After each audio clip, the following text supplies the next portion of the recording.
Hello Aquarius, kamusta kayo? Love reading para sa Aquarius Collective.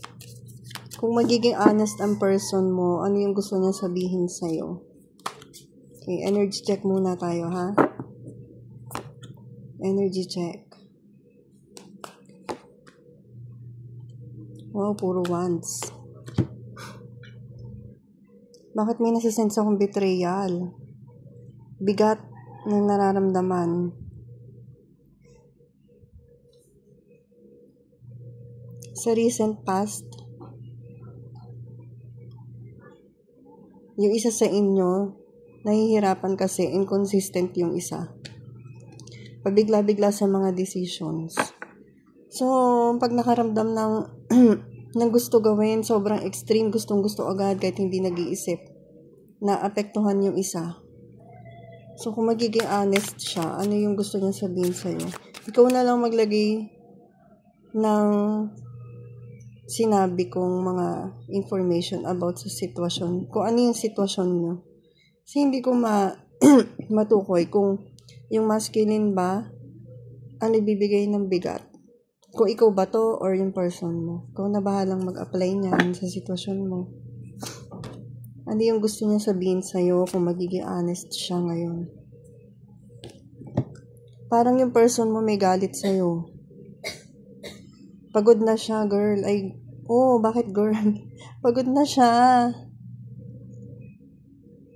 Kung ako yung person mo, ganito yung gusto kong sabihin. Okay naman sana, pero nakakasawa.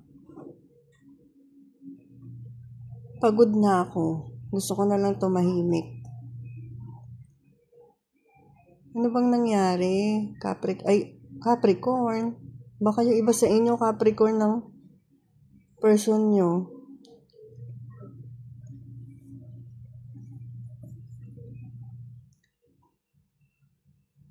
Grabe, parang gusto ko na lang talaga tumahimik, guys.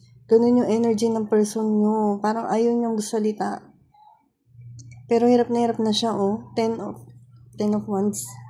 Tsaka 10 of Swords. Bigat na siya. Guys, yung person nyo, anong ginagawa nyo, guys?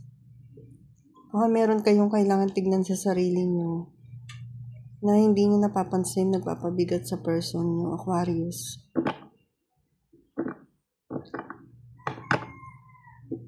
Nasisense ko pa sa una, gusto niya kayo talagang isupport. Pero habang tumatagal, parang pabigat ng pabigat.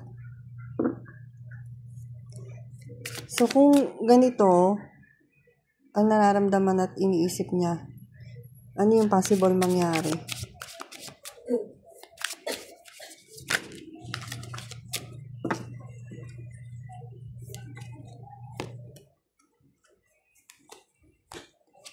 Dalawa yung ano.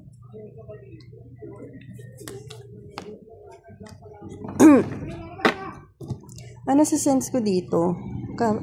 Capricorn na naman talaga. Aquarius.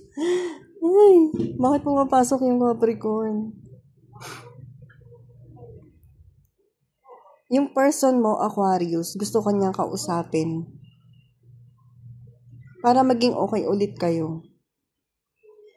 Despite the fact na confused siya sa nararamdaman niya para sa'yo. Gusto niya maging okay kayo eh.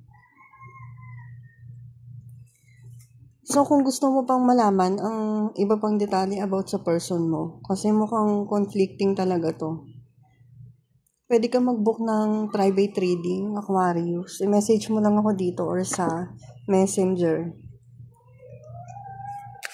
Meron pong charge or exchange ang private readings.